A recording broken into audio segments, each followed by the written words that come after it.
Mas, katanya Assalamualaikum warahmatullahi wabarakatuh. Waalaikumsalam warahmatullahi wabarakatuh. Yang kami hormati Bapak Haji Kepala Sekolah Masjid di Solo, yang kami hormati Ibu Wakil, Guru Pemuda Angkatan 11, dan Bapak Ibu Guru Administrasi Batu yang saya hormati. Di sini saya selaku pembaca akan membacakan susunan acara yang akan berlangsung pada siang hari ini. Untuk itu sebelumnya syukur kita panjatkan kehadirat Allah Subhanahu wa Ta'ala yang memang kesempatan hari ini, siang hari ini kita dapat berkumpul di sini dalam keadaan sehat walafiat.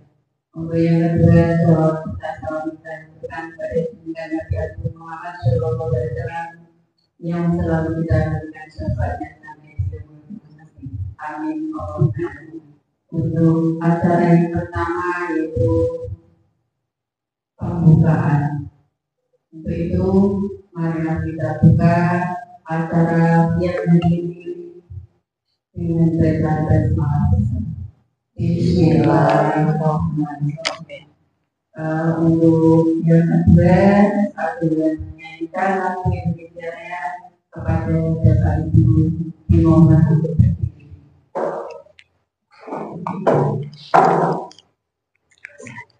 Slide keloro.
Bapak Ibu dimohon untuk dari untuk selanjutnya adalah sambutan dari kepala sekolah kepada Bapak Haji. Kami persilakan.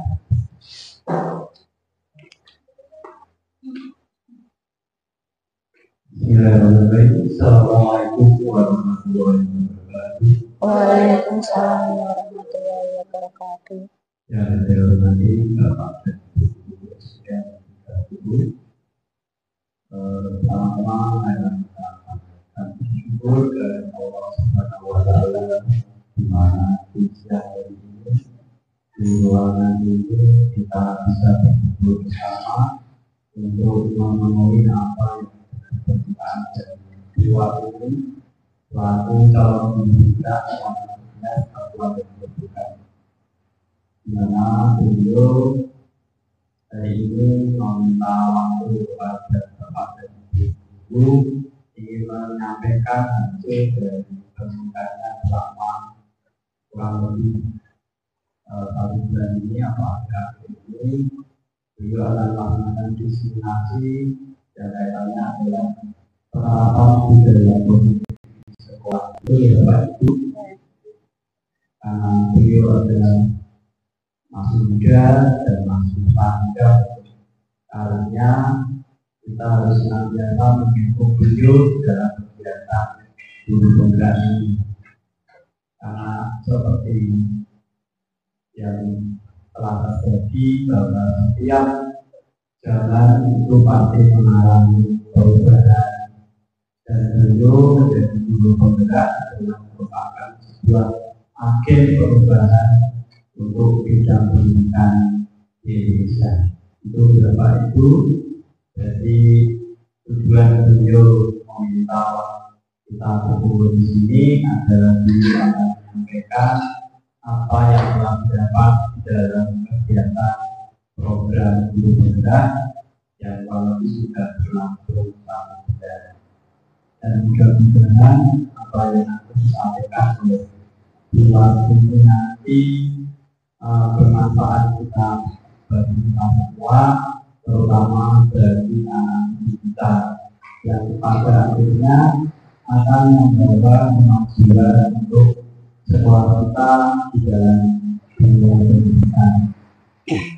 Untuk selanjutnya dapat dari guru maupun terlatih dengan baik, didengarkan dengan baik, dan kita ambil dari positifnya saja. Berarti tujuan ini memberi bapak dan ibu, tapi kita saling berkolaborasi, saling mengisi, dan pada akhirnya untuk tujuan akhirnya adalah untuk pendidikan edukasi yang kualitas.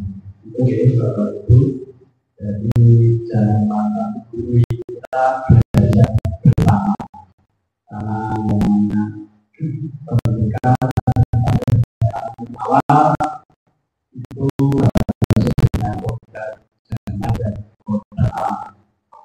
Kodrat alam di sini adalah menyesuaikan lingkungan dengan sekitar kita, sedangkan kodrat zaman adalah sesuai dengan peradaban atau kesukaan, di mana di dalam pendidikan ini yang kita tahu adalah merupakan pendidikan yang bersama pembelajaran yang berdifferensiasi, di mana kita menunjukkan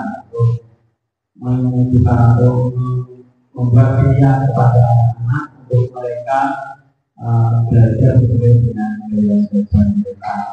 Jadi kita beri kebebasan kepada anak kita bagi otonomi bagaimana dia bisa menerima pembelajaran dengan baik.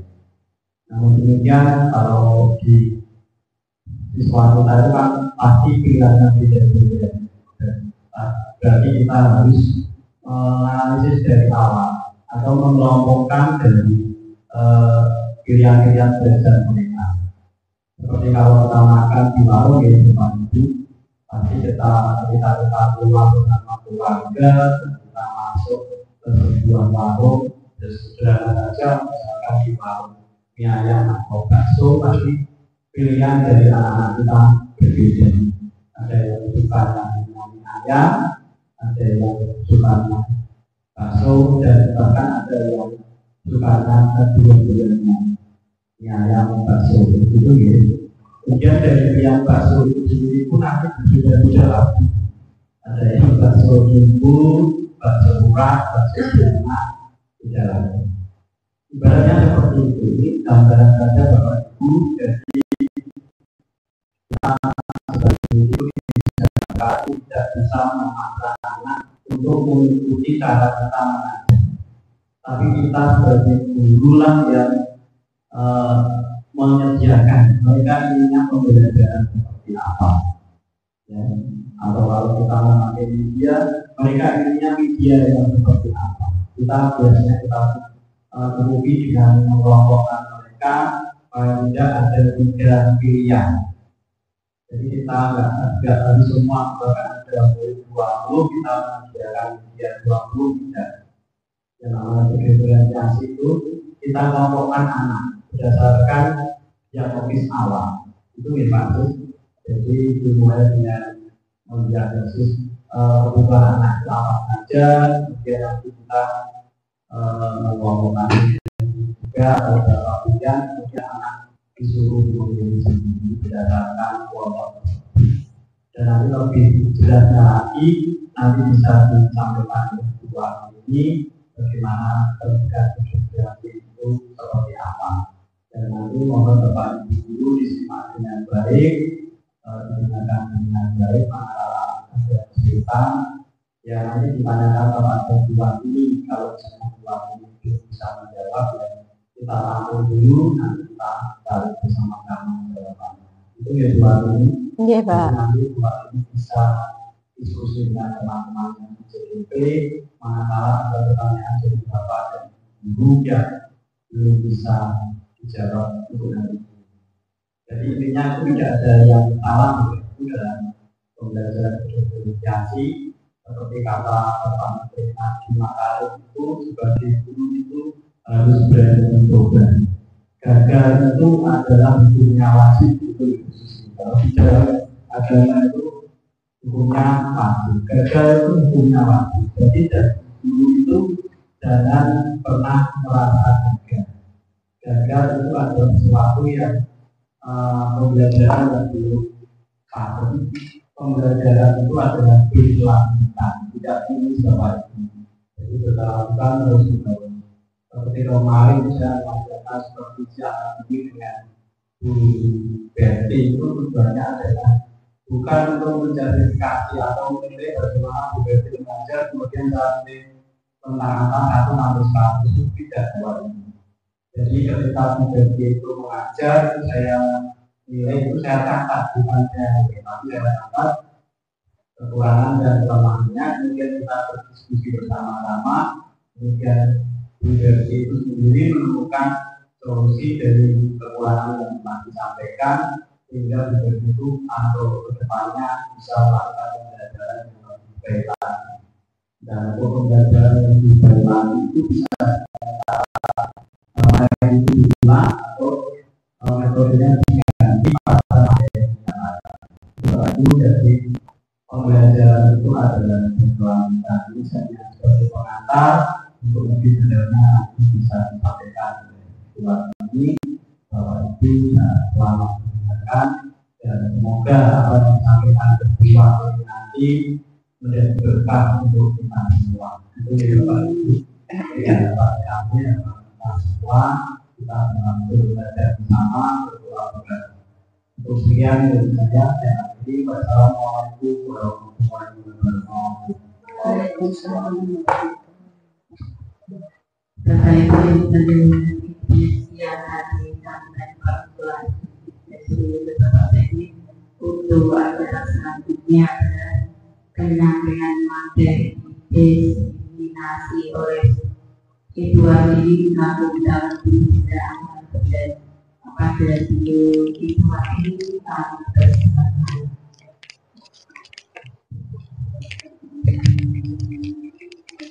Bismillahirrahmanirrahim. Assalamualaikum warahmatullahi wabarakatuh. Yang terhormat Bapak Paimin selaku Kepala Sekolah SD Negeri 3 Sumut, yang terhormat Bapak Ibu Guru SD Negeri 3 Sumut. Pertama-tama marilah kita panjatkan puja dan syukur kepada Tuhan Yang Maha Esa yang telah melimpahkan rahmat-Nya serta hidayah-Nya kepada kita semua, sehingga kita dapat berkumpul di acara destinasi modul 1.4 budaya positif ini, sehingga kita dapat budaya positif dengan benar. Selawat mari kita panjatkan kepada junjungan Nabi kita Nabi Agung Sallallahu Alaihi Wasallam yang senantiasa memberikan manfaatnya kepada kita hingga zaman akhir. Terima kasih Bapak Ibu telah terima kasih Bapak Ibu telah menerima waktu untuk saya untuk mendengarkan diseminasi moral lalu 4 budaya positif menyegarkan pemahaman dan pengalaman penerapan budaya positif. Saya Wartini dari SD Negeri 3 Solo, TGP Angkatan 11, Kabupaten Grobogan. Tujuan kegiatan diseminasi: 1. Melaksanakan tugas calon guru penggerak di LMS. 2. Berbagi pengalaman atau sharing pemahaman dan penerapan budaya positif di sekolah. Konsep utama modul budaya positif: 1. Perubahan paradigma belajar. 2. Disiplin positif. 3. Kebutuhan dasar manusia. 4. Motivasi perilaku manusia. 5. Posisi kontrol restitusi. 6. Keyakinan kelas. 7. Segitiga restitusi. Perubahan paradigma belajar. Apa itu perubahan paradigma? Artinya perubahan proses pembelajaran yang awalnya berpusat pada guru menjadi pembelajaran yang berpusat pada murid. Harapannya, 1. Mendorong siswa untuk terlibat secara aktif dalam membangun pengetahuan, sikap, dan perilaku. 2. Guru tidak mengambil hak siswa untuk belajar. 3. Siswa memperoleh kesempatan dan fasilitas untuk membangun sendiri pengetahuannya sehingga memperoleh pemahaman yang mendalam. Pembelajaran dengan paradigma baru dirancang berdasarkan prinsip pembelajaran yang diferensiasi sehingga setiap siswa belajar sesuai dengan kebutuhan dari tahap perkembangannya untuk mewujudkan profil pelajar Pancasila, yaitu 1. Beriman dan bertakwa kepada Tuhan Yang Maha Esa, berakhlak mulia, mandiri, bernalar kritis, kreatif, bergotong royong, dan berkebinekaan global. Disiplin positif. Ketika mendengar kata disiplin, apa yang terbayang di benak kita? Apa yang terlintas di pikiran kita? Kebanyakan orang akan menghubungkan kata disiplin dengan tata tertib. Kepatuhan pada peraturan tersebut. Kata disiplin juga sering dihubungkan dengan hukuman, padahal itu sungguh berbeda. Karena belajar tentang disiplin positif tidak harus dengan memberikan hukuman, justru itu adalah salah satu alternatif terakhir, dan kalau perlu tidak digunakan sama sekali. Disiplin positif merupakan salah satu cara penerapan disiplin yang bertujuan untuk menumbuhkan kesadaran serta berdayakan anak untuk melakukan sesuatu tanpa ancaman maupun hukuman. Kita tidak boleh memberi hukuman kepada anak didik kita, melainkan kita harus memberikan nasihat, bukan hukuman.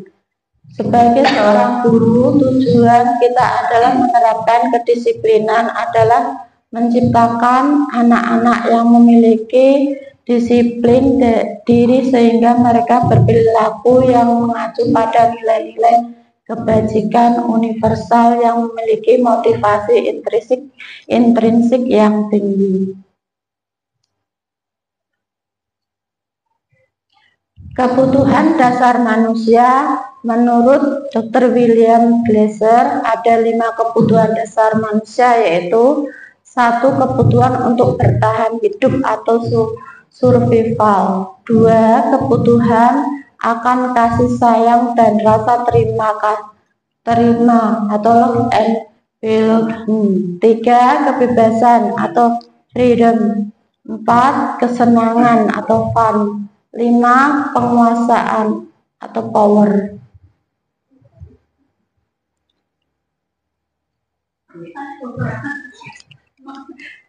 Satu kebutuhan untuk bertahan hidup atau Survival, kebutuhan bertahan hidup, merupakan kebutuhan yang bersifat fisiologis untuk bertahan hidup, misalnya kesehatan, rumah, dan makanan. 2. Kebutuhan akan kasih sayang dan rasa terima atau love and belonging. Pada umumnya, anak-anak yang memiliki kebutuhan dasar kasih sayang dan rasa terima yang tinggi ingin disukai dan diterima oleh lingkungannya dengan baik. 3. Kebebasan. Anak-anak dengan kebutuhan kebebasan yang tinggi menginginkan pilihan. Mereka perlu banyak bergerak, menyukai hal-hal yang baru dan menarik, dan suka mencoba-coba. Yang keempat, kesenangan. Kebutuhan akan kesenangan adalah kebutuhan untuk mencari kesenangan, bermain, dan tertawa. 5. Penguasaan. Penguasaan merupakan kebutuhan pengakuan atas kemampuan yang berhubungan dengan kekuatan untuk mencapai sesuatu, menjadi kompeten, menjadi terampil, diakui atas prestasi dan keterampilan yang dimiliki, dapat membuat pencapaian, dihormati, didengarkan, meninggalkan pengaruh, dan memiliki rasa harga diri. Lanjut. Motivasi perilaku manusia menurut Diane. 1. Menghindari ketidaknyamanan atau hukuman. Atau Gassen, siswa melaksanakan disiplin karena takut mendapatkan hukuman. 2. Mendapatkan imbalan atau penghargaan dari orang lain. Siswa melaksanakan disiplin karena ingin mendapatkan imbalan. 3. Menjadi orang yang mereka inginkan sesuai dengan nilai-nilai yang mereka percaya. Siswa melaksanakan disiplin karena sadar akan nilai kebajikan dalam dirinya. Konsep disiplin dengan identitas gagal. Yang pertama ada hukuman, yang kedua ada penghargaan. Hukuman itu meliputi 6, yaitu menyakitkan, tidak nyaman, murid takut, 4 memaksa, 5 murid menyembunyikan kesalahan, 6 murid menjadi sedangkan yang penghargaan itu juga ada 5, 1 tidak efektif, 2 merusak hubungan, 3 mematikan kreativitas, 4 menghukum dengan sistem ranking, 5 merampas hak menghargai dirinya. Lanjut. Konsep dengan identitas sukses, konsep dan restitusi. Menurut D5 yaitu 1 penguatan jangka pendek, 2 perlu monitoring berkelanjutan, 3 stimulus respon, 4 murid menghormati peraturan, 5 kehilangan waktu untuk merenungi kesalahan. Yang restitusi, 1 membuat murid bertanggung jawab atas perilakunya, 2 fokus pada pemecahan masalah jangka panjang, 3 murid menghormati dirinya dan orang lain, 4 dari kontrol, dirinya memegang atau memegang kontrol, 5 murid bersemangat memperbaiki kesalahan. Konsep disiplin pendekatan restitusi. Apa itu restitusi? Restitusi adalah proses menciptakan kondisi bagi murid untuk memperbaiki kesalahan mereka, sehingga mereka bisa kembali pada kelompok mereka dengan karakter yang lebih kuat. Restitusi sebuah cara yang dapat dilakukan guru untuk menanamkan disiplin positif pada murid di sekolah kita masing-masing. Ciri-ciri restitusi. 1. Bukan menebus kesalahan tetapi belajar dari kesalahan. 2. Memperbaiki hubungan. 3. Tawaran bukan paksaan. 4. Menuntun untuk melihat ke dalam diri. 5. Mencari kebutuhan dasar yang mendasari tindakan. 6. Fokus pada karakter dan bukan tindakan. 7. Menguatkan pada fokus pada solusi. Menguatkan dan fokus pada solusi. Perbedaan. Contoh kasus, siswa sering terlambat datang ke sekolah. Hukuman. Guru menghukum siswa yang terlambat dengan berdiri di lapangan selama 10 menit. Guru marah dan siswa menjadi takut. Konsekuensi, guru memberikan konsekuensi dengan hukuman yang lebih berat ketika siswa terlambat lagi ke sekolah. Guru bersikap tegas dan siswa menghormati peraturan. Restitusinya, yaitu guru menanyakan keyakinan kelas dan membantu siswa menyelesaikannya masalahnya itu. Guru terbuka dan siswa menghormati dirinya dan orang lain. 5. Posisi kontrol restitusi menurut Diane Gosen. Posisi kontrol dalam restitusi adalah proses perjalanan seorang pendidik agar dapat mengendali dirinya. Menurut Diane Gosen ada 5 posisi kontrol guru dan contoh penerapannya dalam kegiatan pembelajaran di sekolah. 5 posisi kontrol restitusi yaitu 1. Penghukum, 2. Pembuat rasa bersalah, 3. Teman, 4. Pemantau, 5. Manajer. Agar Bapak Ibu lebih memahami tentang 5 posisi kontrol guru, mari kita simak tayangan video tentang kasus siswa terlambat ke sekolah berikut ini.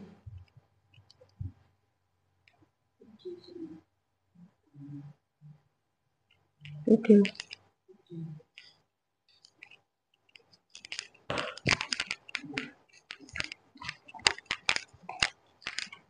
Masa? Balik.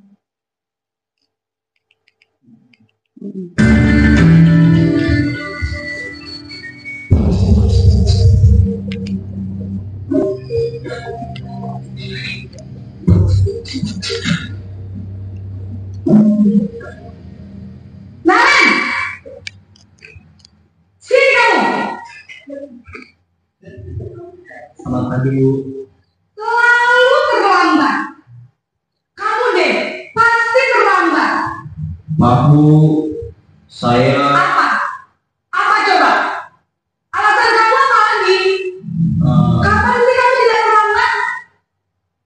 Malah sekalian kamu jadi anak. Saya... Dasar pemalas. Gak kapok-kapok sih kamu. Sudah berapa kali terlambat? Sana, kamu keliling lapangan basket 2 kali. Kenapa saya harus ke lapangan basket, Bu? Kenapa? Kamu merawat ibu. Berani-beraninya jawab. Sudah terlambat, masih berani jawab pula. Sekarang, keliling lapangan basket 5 kali sekalian. Biar kapok. Cepat. Pergi sana ke lapangan basket. Nah, di video tadi itu posisi penghukum sebagai penghukum guru menggunakan hukuman fisik maupun psikis. Guru biasanya akan menunjuk berkaca pinggang dan membentak-bentak. Guru akan berkata, patuhi aturan saya atau aman. 2. Terlambat lagi pasti terlambat lagi. Selalu datang terlambat, kapan bisa datang tepat waktu. Dampaknya murid menjadi pendendam. 2. Murid akan memberontak. 3. Murid tidak menyukai guru atau pelajaran yang diatur guru tersebut. Lanjut, bagus. Nah, sekarang posisi membuat merasa bersalah. Guru cenderung menggunakan suara yang lembut, namun kata-katanya membuat murid merasa menjadi orang yang gagal. Guru akan menyatakan hal-hal yang merasa kesalahan ada pada murid dengan membuat guru menderita. Guru akan berkata, 1. Ibu sangat kecewa sekali dengan kamu. 2. Berapa kali ibu harus memberitahu kamu ya? Dampaknya, murid akan menganggap dirinya yang bersalah dan menyimpan emosi negatif dalam dirinya atau identitas gagal, rendah diri, dan menarik diri dari lingkungan. Video bagus.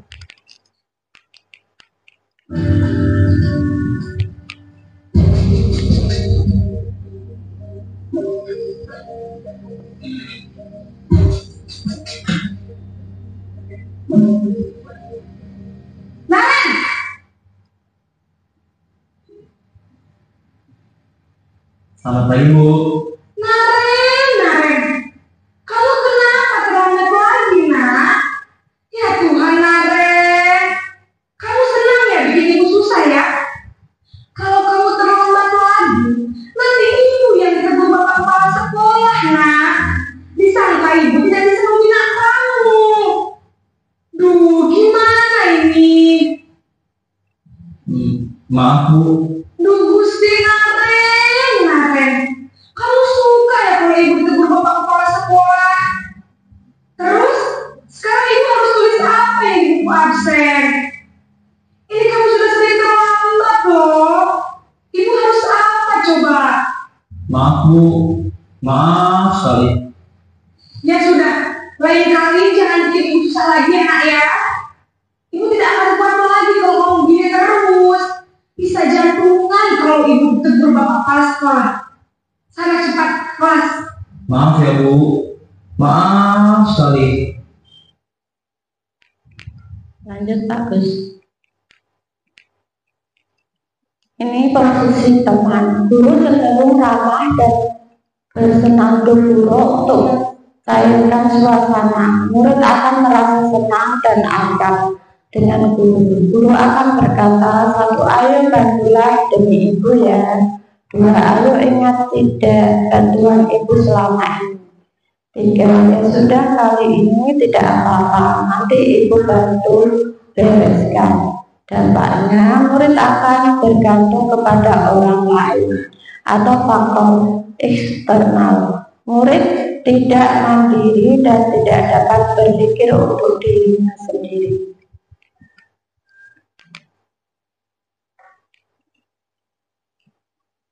Yang selanjutnya, posisi pemantau. Seorang pemantau akan bersuara datar, tidak emosional, tidak bersendau ataupun menggunakan suara tinggi. Tercipta identitas diri positif atau berhasil. Guru akan berkata, peraturannya apa? 2. Apa yang telah kamu lakukan? 3. Sanksi atau konsekuensinya apa? Dampaknya, murid akan menghitung konsekuensi dan hadiah tanpa memahami sepenuhnya nilai kebajikan yang dituju. Murid tidak sepenuhnya mandiri. Ditampilkan videonya.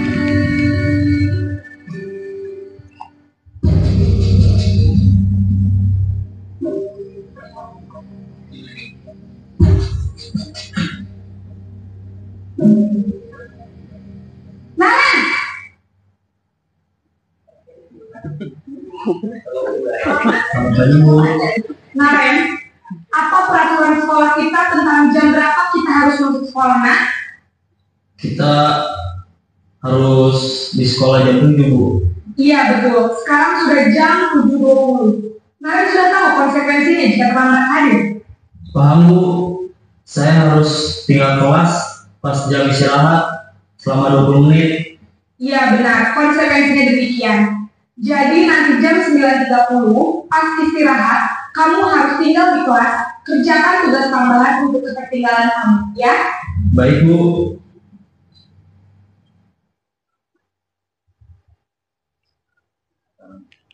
Sekarang sebagai posisi manajer, sebagai seorang manajer, satu suara yang netral dan tidak emosional, tidak terlalu ramah dan tidak bernada tinggi. 2. Terciptanya identitas positif atau berhasil. 3. Guru akan dengan terus mengajukan pertanyaan-pertanyaan bermakna agar membuka pikiranmu. 4. Guru membimbing murid menyelesaikan masalah sendiri.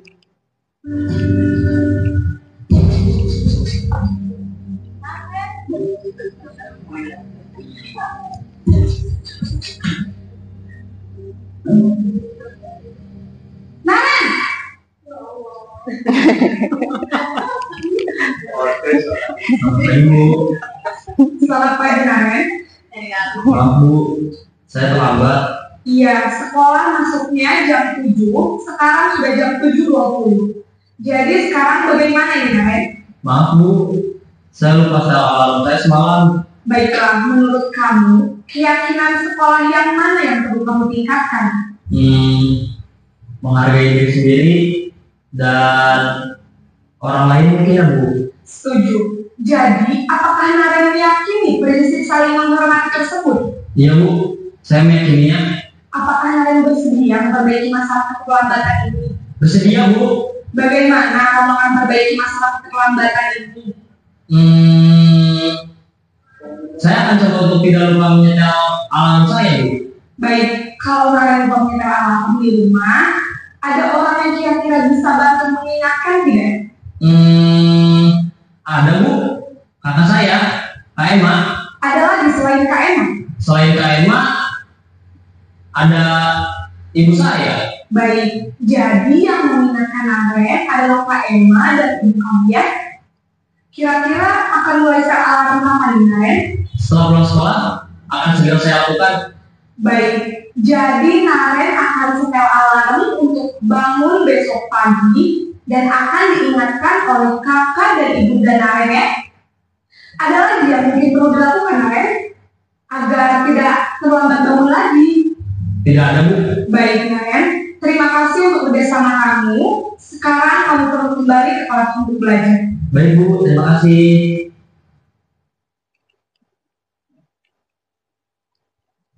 Pertanyaan yang diajukan manajer, apa yang kita yakini? Kembali ke keyakinan kelas. 2. Apakah kamu meyakininya? 3. Jika kamu meyakininya, apakah kamu bersedia memperbaikinya? 4. Jika kamu memperbaiki ini, hal ini menunjukkan apa tentang dirimu? Dampaknya, 1. Murid mandiri, 2. Murid memiliki motivasi intrinsik, 3. Murid dapat memecahkan masalahnya sendiri, 4. Murid dapat belajar dari kesalahannya dan memperbaiki kesalahan tersebut. Keyakinan kelas. Mengapa keyakinan kelas? Mengapa tidak peraturan kelas saja? Mengapa kita memiliki peraturan tentang penggunaan helm pada saat mengendarai kendaraan roda 2 motor? Mengapa kita memiliki peraturan tentang penggunaan masker dan mencuci tangan setiap saat?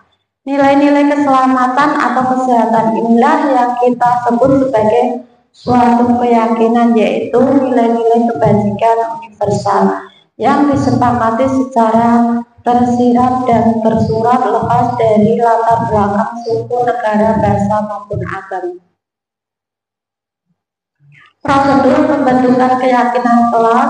1. Keyakinan kelas bersifat lebih abstrak daripada peraturan yang lebih rinci dan konkret. 2. Keyakinan kelas berupa pertanyaan-pertanyaan universal. 3. Pernyataan keyakinan kelas senantiasa dibuat dalam bentuk positif. 4. Keyakinan kelas hendaknya tidak terlalu banyak sehingga mudah diingat dan dipahami oleh semua warga kelas. 5.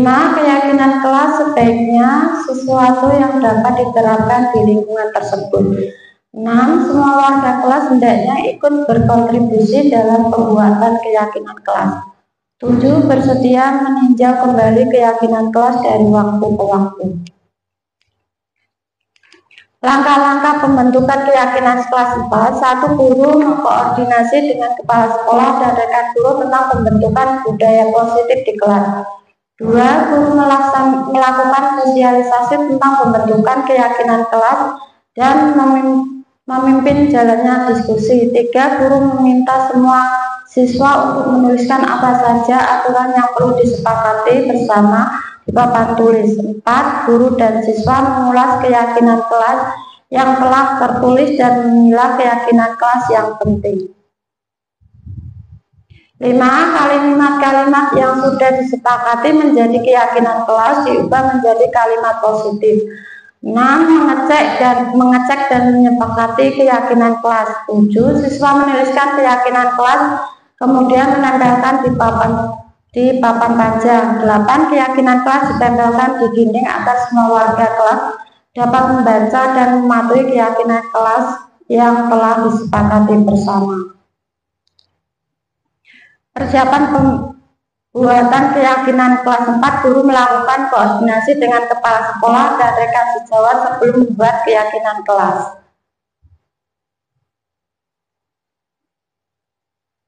Kegiatan pembuatan keyakinan kelas 4, guru dan siswa membuat keyakinan kelas. Sosialisasi tentang keyakinan kelas, merumuskan keyakinan kelas, dan menempelkan keyakinan kelas. Keyakinan kelas 4 SD Negeri 3 Suru. Itu ada berpakaian rapi, menjaga kebersihan kelas, hadir tepat waktu, mengerjakan tugas tepat waktu, karena belajar dengan teman-teman, melaksanakan tugas, saling menghargai dan menghormati.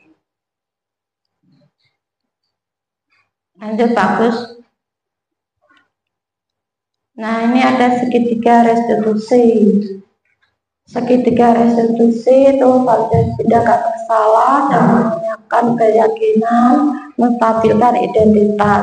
Kamu tentu punya alasan mengapa melakukan itu. Adakah cara yang lebih efektif untuk mendapatkan apa yang kamu butuhkan?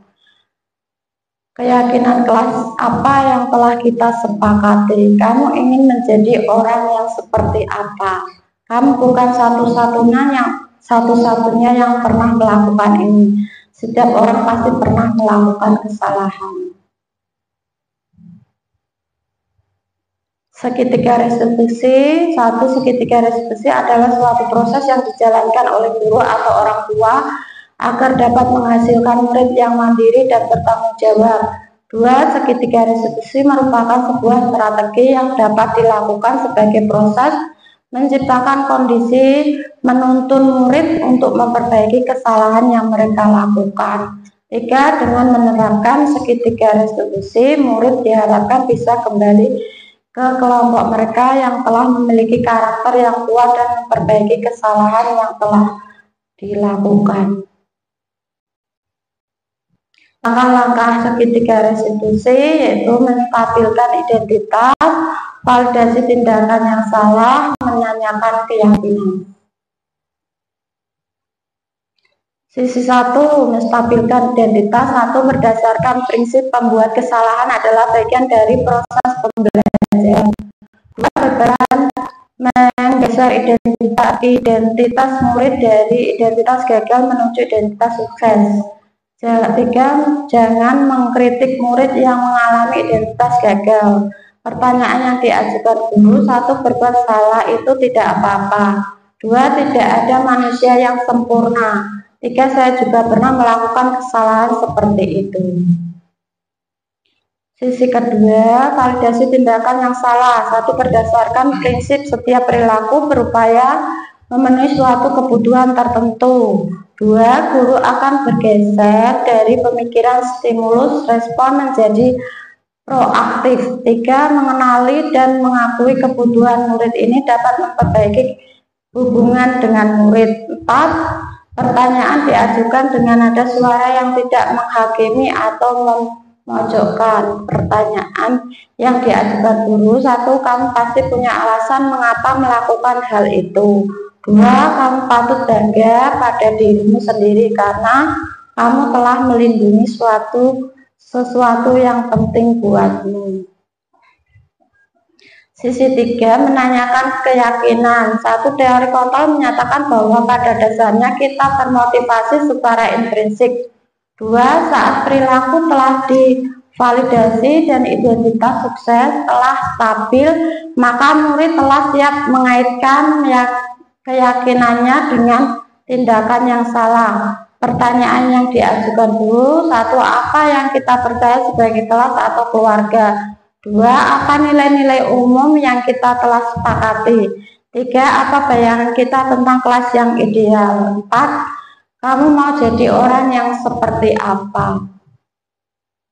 Hal-hal yang perlu diperhatikan dalam segitiga restitusi. 1. Perilaku yang salah perlu dikaitkan dengan nilai-nilai atau keyakinan-keyakinan yang telah disepakati. Kedua, kesediaan yang melakukan kesalahan untuk memperbaiki masalah. 3. Pemecahan masalah sebisa mungkin relevan atau memiliki hubungan dengan masalah yang ada. 4. Perlu adanya suatu usaha perbaikan dari pihak yang berbuat kesalahan. 5. Perlu didedikasikan waktu dari pihak yang berbuat kesalahan. Tanyakan kapan akan mulai diberlakukan usaha untuk memperbaiki masalah. Ini contoh praktisi segitiga restitusi kelas 4. Nah, itu ada skenario kasus segitiga restitusi 1. Lanjut, bagus. Nah, itu ilustrasi kasus Ulfa adalah salah satu siswa kelas 4 yang hari ini memiliki jadwal piket kelas, tapi hari ini Ulfa tidak melaksanakan tugas piket kelas karena datang terlambat ke sekolah.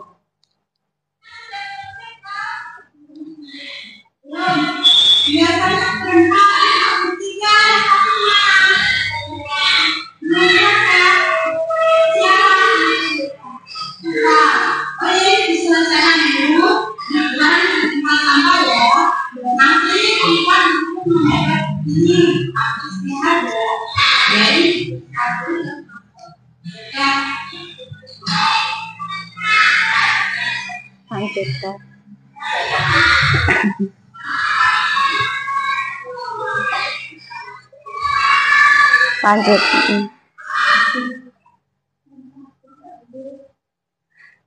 Nah, ini menyelesaikan masalah dengan segitiga restitusi.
Ini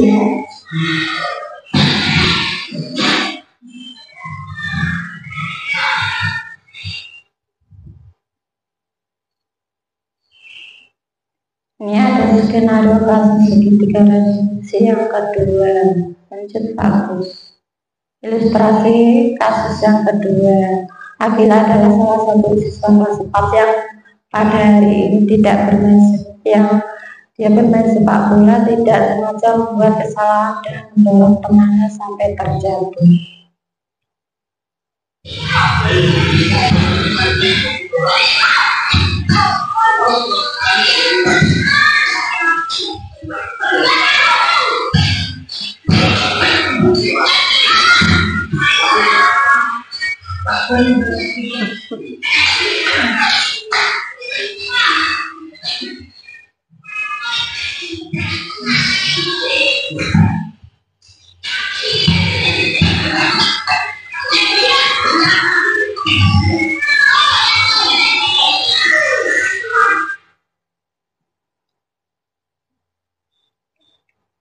Ini cara menyelesaikan masalah dengan segitiga resolusi.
Terima kasih.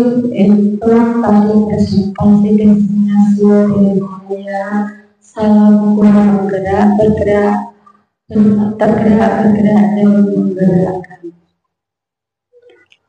Bapak Ibu, siapa yang mau menanggapi? Ada tidak? Kalau tidak, terima kasih. Saya tutup. Wassalamualaikum warahmatullahi wabarakatuh. Bapak Ibu yang saya hormati, buat ini tentang destinasi penerapan budaya positif di sekolah. yang telah dijelaskan dengan lancar dan penuh semangat, dan semoga apa yang disampaikan buat ini pada siang hari ini bermanfaat bagi Bapak Ibu semuanya. Dan di sini saya selaku pembawa acara, itu mari kita tutup dengan bacaan hamdalah bersama. Alhamdulillahirabbil alamin. Dan saya selaku pembawa acara, mohon maaf bila ada kekurangan. Bila taufiq wal hidayah. Assalamualaikum warahmatullahi wabarakatuh. Waalaikumsalam.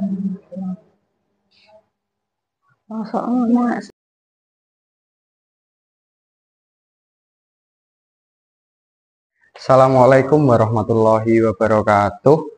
Perkenalkan, nama saya Sismanto, saya guru kelas SD Negeri 3 Suru yang kebetulan mengampu kelas 5.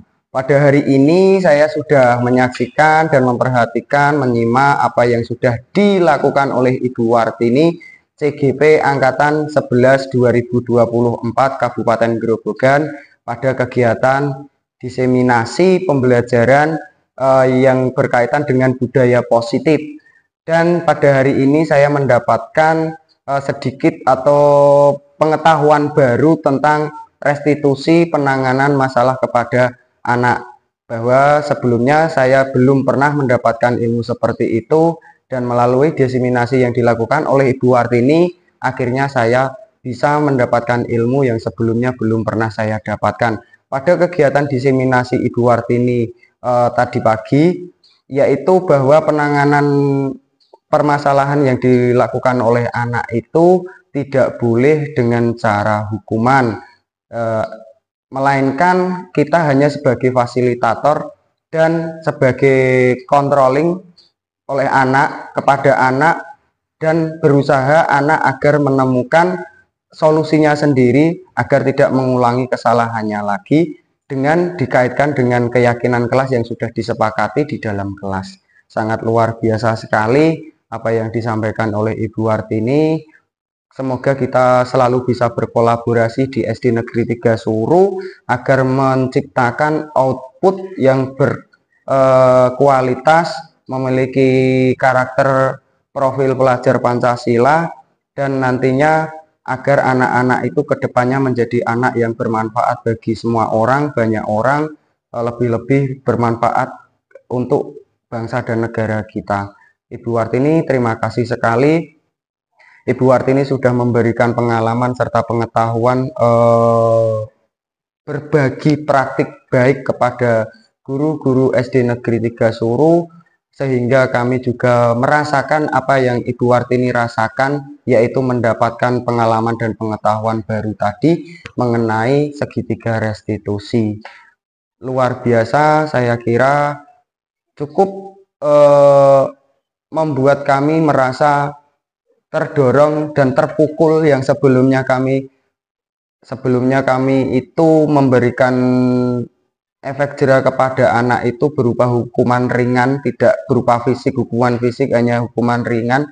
Tapi setelah mendapatkan materi ini, diusahakan dan harus tidak boleh memberikan hukuman, melainkan dengan cara restitusi tadi, membersamai anak agar anak itu menemukan jawabannya sendiri, menemukan solusinya sendiri atas apa yang mereka lakukan atau kesalahan yang mereka lakukan di sekolahan. Terima kasih Bu Wartini, tetap semangat untuk melaksanakan atau menjalani tugas CGP Angkatan 11 Kabupaten Grobogan.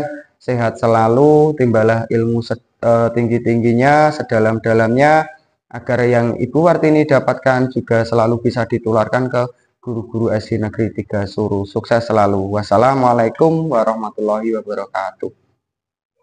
Assalamualaikum warahmatullahi wabarakatuh. Perkenalkan, nama saya Berti Ablia Dewanti. Di sini saya sebagai guru kelas 3 SD Negeri 3 Suru. Pada hari ini saya telah mengikuti kegiatan pemaparan materi oleh Bu Wartini, yaitu tentang diseminasi segitiga restitusi. Di mana di dalam kegiatan ini saya sangat mendapatkan banyak pengetahuan dan pengalaman. Yang saya dapat yaitu salah satunya pengetahuan bahwa sebaiknya kalau anak melakukan kesalahan, kita sebagai guru tidak sebaiknya menghukum anak, tetapi kita membersamai anak dan menasihati anak itu dengan baik agar kedepannya anak itu menjadi yang lebih baik lagi dan tidak mengulangi kesalahan lagi. Terima kasih Bu Wartini, ilmunya, pengetahuan yang telah diberikan kepada kita semua guru di SD Negeri 3 Suru. Semoga di kegiatan dalam pelaksanaan CGP ini Bu Wartini semakin semangat, sukses selalu, dan dapat membagikan ilmu-ilmu baik lagi kepada kita semua di SD Negeri 3 Suru. Sekian, terima kasih. Wassalamualaikum warahmatullahi wabarakatuh.